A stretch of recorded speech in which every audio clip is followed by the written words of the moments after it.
Seni sevmek kolay değil, ama sen olmadan da yaşayamam.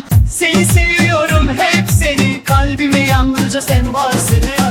Can Yaman ve Demet Özdemir, bu şarkıyı seninle çalıyoruz.